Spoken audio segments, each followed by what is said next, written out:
Welcome to Confessions of a Small Biz Mama, episode 23, Dealing with Breadwinner Guilt. Well, let me tell you something, mamas. I need this episode probably as much as you do. This is something that I am really struggling with right now. So what is breadwinner guilt? Breadwinner guilt is when you make a large share or the majority of the income in your home, and yet being the mom, you still feel you're responsible for raising the children, doing the laundry, doing everything around the house, and managing all the things, right? So essentially, this is when you're being pulled in 95,000 different directions, like most moms are. And you're also responsible for making, at least 50% of the income in the house. And it's really interesting because according to an NBC Wall Street Journal poll, 49% of US working women serve as their family's main breadwinner. This includes an estimated 42% of women with children. And among those who are married to or cohabitating with a male partner, 31% are earning at least half of their household income. So this is a lot of women that are in this position. And I will tell you that it is very, very difficult. So in our house, so Jeff and I work together in the business. Our main products, though, are products that are run by me, right? So I kind of have the public facing role in the business, and Jeff is behind the scenes, right? And so typically what ends up happening is I'm working more hours while trying to balance all the other things. And I will tell you, so in full transparency, like, Jeff is amazing. So as I'm recording this podcast right now, Jeff is watching Eric and hanging up laundry. Jeff does the majority of the laundry in the house. I do the cooking. He does all the cleanup after the meals. Right now, he is probably the primary caregiver, for Eric during the day. And part of that is because of Eric's sleep schedule. So what we've kind of done with our schedule is I work in the morning, and then I take over watching Eric in the afternoon, but Eric also naps in the afternoon. So that gives me a little bit more work time. And then, we have family time in the evenings. But so it's incredibly hard because, I think traditionally, if we think about, our own fathers, there is, for many of them, our dads went to work, they came home, and they might have played with us a little bit if they were around, but I don't think they were expected to do all the things that the mom was expected to do. No offense to dads, but that's just kind of the way it was. And I think that, my mom worked when I was little. She started working about the time I was a teenager. But she always had her own businesses and stuff, and when I was little. And so, I remember her trying to, work and keep up with the home and the finances and do all the things. And it's incredibly stressful because I think no matter how much you talk about, the balance between, the roles and redefining what roles look like. And, there are a lot more you know, I don't think people like the term house husband instead of housewife. I think a lot of women business owners say they've retired their husbands. Um, but you see a lot more men at home, taking care of children while their wives are working. Um, but at least like in our house, like when Eric gets hurt, he wants his mom, right? Um, there are just certain things that your kids want mom for, right? And there are certain roles, I think, still, and like I said, I think we do a phenomenal job of this in our house, compared to a lot of people I talk to. I think there's still a lot more to be done. I've talked about there's like this mom mental burden that I think is almost impossible um, to try to give up and try to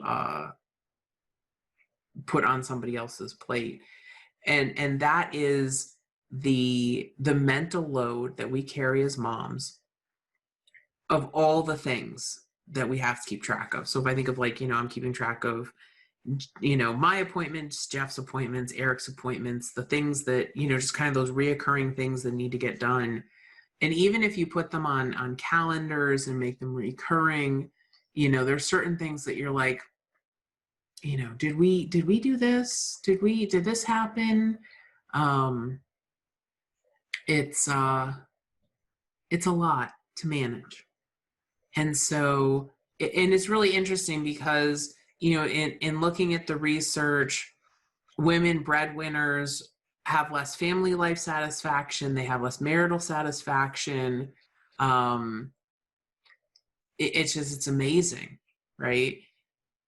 How, even today, right, in 2020, we're still having this issue where, female breadwinners just aren't, they don't feel as satisfied, right?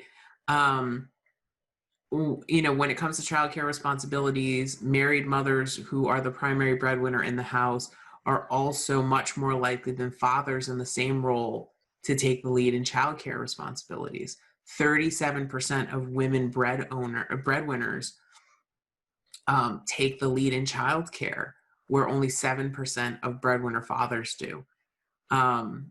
So it's interesting because we still have this disproportion of housework and childcare, even with two working parents in the house. So how do we balance this? Okay, and I want to talk about some things that we've done, and we're not perfect. We're still struggling with this. I was just talking to Jeff the other day, and I'm like, there's not enough hours in the day. Like I need to create more time. And so it's really interesting because one thing that has really helped me is that I have to stay focused, and I have to say no. Okay. My work time is my work time and my family time is my family time. And I cannot try to do them both at the same time. It does not work. And this is something, it's funny because this is something Jeff had a really hard time with too.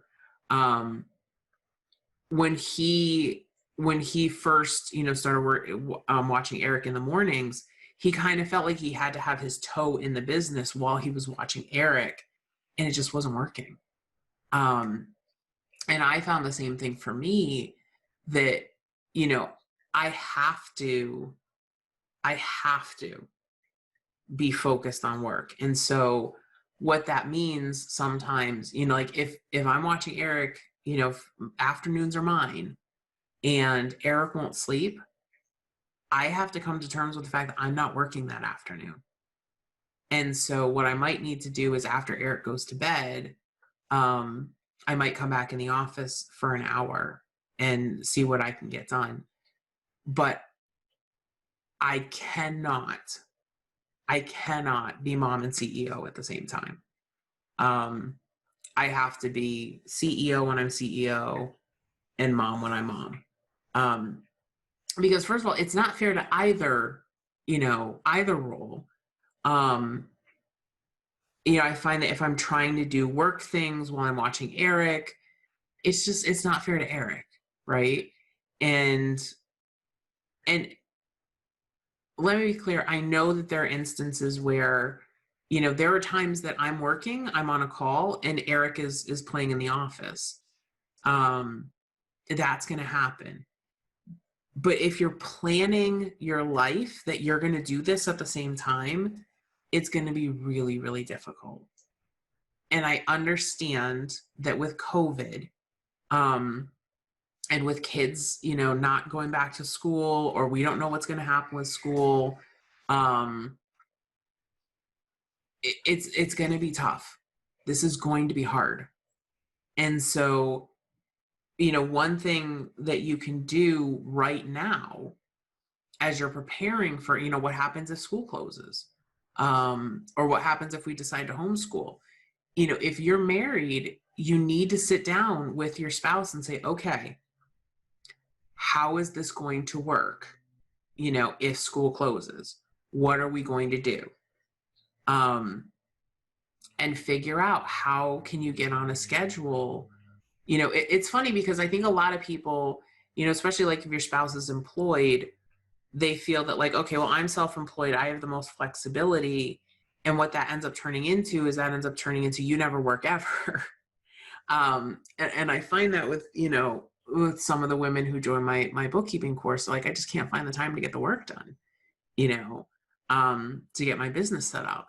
And it's like you have to make that time. And so you've got to have some focused time. You've got to talk to your spouse and say, okay, how are we going to make this work? Because I think a lot of times what we do is we put it upon ourselves to make it work, right? It's not a team effort. It's I have to make it work. And that's not the case. You don't have to make it work. As a family, you have to make it work. Okay, that is critically important. So stay focused, say no a lot. I have to say no a lot more than I like to, but I have to do that for my sanity, right? And I talked about that in the last episode on boundaries, right? That's just something that we have to do. You really have to look at how you're going to blur gender roles. We don't have in our house, we don't have a mom's chore list and a dad's chore list. We have a chores list. And so, and it's interesting just because like the nature of how things happen. It's like I do a lot of the cooking. I manage the finances. Jeff does a lot of the laundry. He does a good chunk of the cleaning. And here's one thing to make this work, okay? You have got to give up your perfectionism. It's one thing I love about the Fly Lady. The Fly Lady regularly talks about you have to give up your perfectionism. It's not going to be perfect. It's going to be better than it was before. And that's kind of the way that we look at cleaning in our house. We've implemented a lot of her strategies. Jeff actually has subscribed to her emails, right? So he gets like the daily task of the day. If you don't know what I'm talking about, go check out the Fly Lady. She helps you get organized and clean up your house. And she sends out a gazillion emails, just so you know, but they're, just ignore all the sales emails, and take the daily flight plan. It's really, really good stuff. So, but you have to say, okay, you know what? We're doing the best we can. Like right now with COVID, Jeff and I were kind of sitting there like, the house is not going to be perfect. It's just the two of us. We have, my mom used to come over to help, but she's 80, right? So because of COVID, we have not seen, my mom in months. And it's hard. It's really hard. I'm really fortunate that my tax and bookkeeping clients are fantastic. My students are great. The men and women in bookkeeper training school are fantastic. we're just kind of, everybody's doing the best they can. And so you've got to give yourself some grace in this. The thing that we're doing is we're, like in our house, I just want the house to maintain, right? So, are we vacuuming, on a semi-regular basis? Is it perfect? No, it's not perfect. But we're vacuuming. We're not washing the kitchen floor as much as I'd like to. But you know what? If there's spills, we kind of use that as a chance to kind of get around and do some cleaning. We're looking for shortcuts. We've outsourced the lawn mowing and all the outside care. That's just something that, took us a lot of time, that is something that we can continue to do because it's, it's no contact, right? So, kind of think about like, what can you do? And don't be afraid to pay other people to do things for you. I have an executive assistant now, Katie. She's amazing. We have an executive assistant for Jeff too, Michelle. She's amazing. And we did that. I mean, it's funny because some of the things that Katie does for me is like, she makes sure that my milk order goes in every week. She renewed my registration for my car. She's renewing my CPA license. She manages my tasks list. She manages my calendar. She deals with all my email. Just having somebody to do that and get those things off my plate is like amazing. And we're working to see like what else we can get off my plate. It's so helpful. So, and I think the thing is, I think that, when you're stressed, I think you have to talk to your spouse. And I do that kind of on a regular basis with Jeff. I'm like, there's just not enough hours in the day and I don't know what to do. And I'll be like, all right, well, what can we do together? What can we do to make it better? And sometimes like, we're going to order, like I cook dinner, usually 6 nights a week. Maybe like, hey, we're going to order takeout more often, or, you know what, babe, I'm going to make hamburgers tonight, or, whatever it is to come up and create some more, some more time. And sometimes it's not even that I need more time to work. It's like, I need some downtime because I feel like, I'm working too much. So how do you, what can you do to kind of make that better? Having the shared household chores list is really helpful. And, kind of going by the Fly Lady list has been pretty helpful. Like you do a load of laundry every day, and, you do whatever task she puts out that day. That's really, really helpful. There are no chores that are my chores versus his chores when it comes to stuff around the house. He makes breakfast for Eric most mornings. He makes lunch for Eric most days. We've done an amazing job splitting the responsibilities.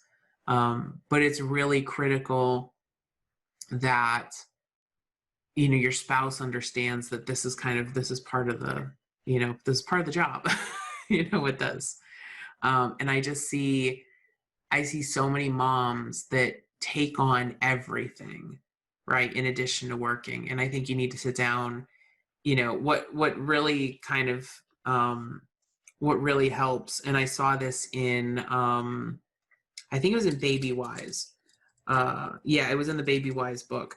So one of the things in the Baby Wise book, which Baby Wise is all about getting your kids to sleep.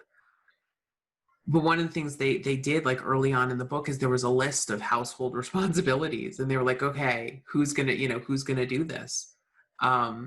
And it expected you to have a conversation with your spouse about how you were going to make this work after you had your kids. So I thought that was kind of neat.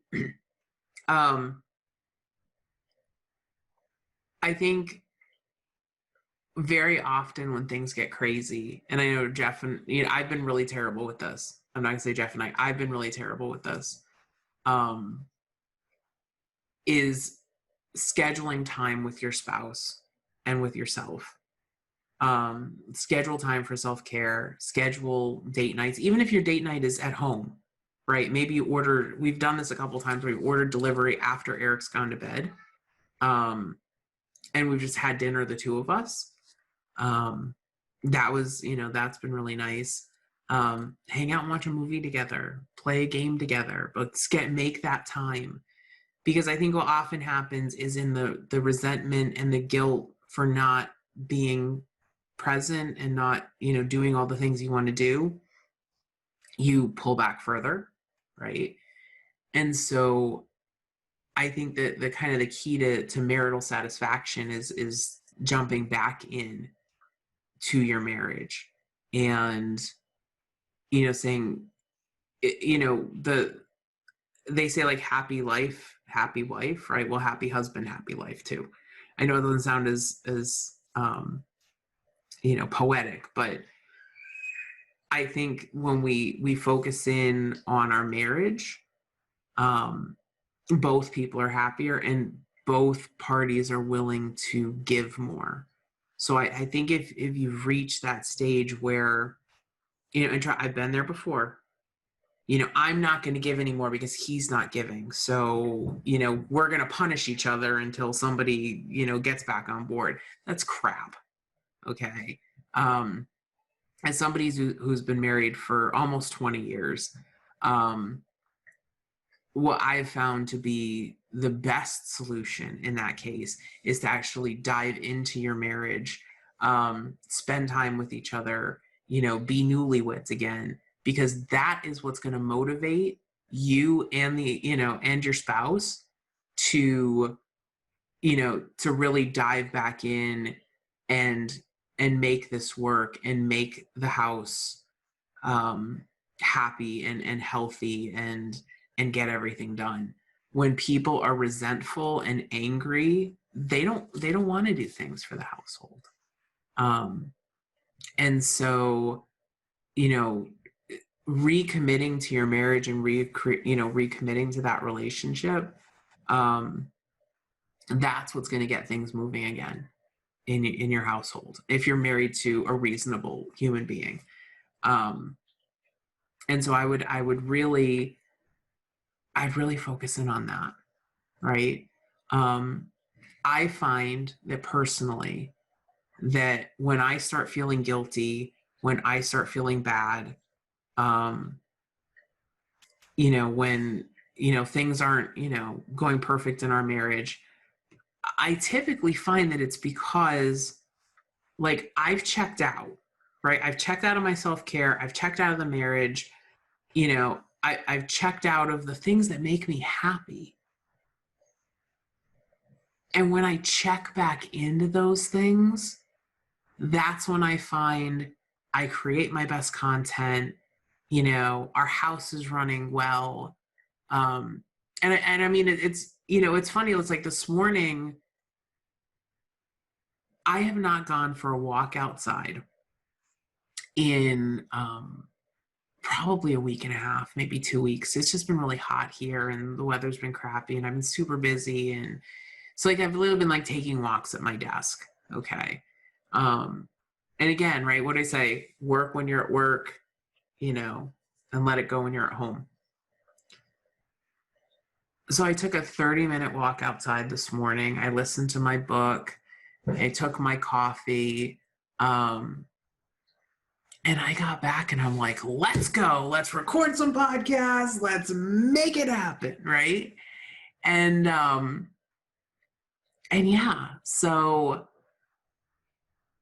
when you dive back into the things that make you happy, and I know it sounds really simplistic, but everything else will be better.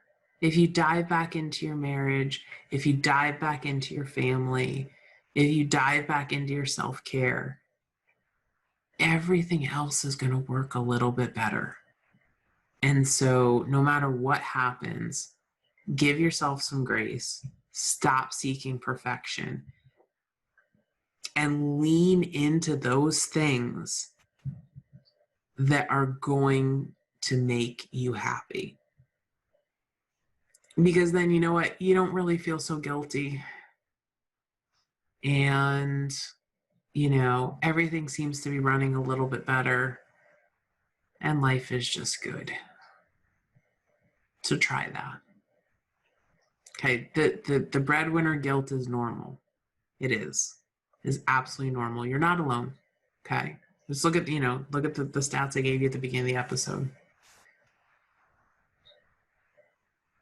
I want to thank all of you for being here and listening. It's funny because this show is really therapeutic for me. This show, putting this content together for you, we do a lot of research. My executive assistant, Katie, she helps me. She puts all this research together for me, so that, I can do this show. This show is incredibly therapeutic for me, because it fills a couple gaps that I need, to be happy and healthy, right? So to learn new things, to process, stuff that's going on with me. That's why I call it Confessions of a Small Biz Mama, because, I always wanted to be honest with you guys. And so I just want to thank you, because if I know, that there's at least one person out there listening, then I will keep creating content. And I know that there are a bunch of you listening. I see the numbers and I can't, it amazes me, that our little show is doing that well. Thank you so much for subscribing. We love it when you subscribe. We love it when you review the show, wherever you're listening. It doesn't have to be iTunes. It's wherever you're listening. Let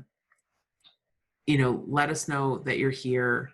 I see that you're subscribing on YouTube. That's awesome. I love that. If you didn't know, you can watch us on YouTube. If you go to smallbizmama.com, you can see all the different ways that you can watch and listen. I do actually record this as a video. So that's an option as well. But it is, find your thing. Find your thing that charges you back up, whatever that is, and do it, because that will help you, with the breadwinner guilt. It really does. So again, thank you so much, mamas. I love you all. Take care of yourself. Take care of each other. And I will see you next time.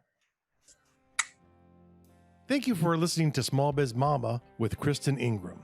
If you'd like to learn how to create more margin in your life, please visit us at smallbizmama.com. That's smallbizmama.com.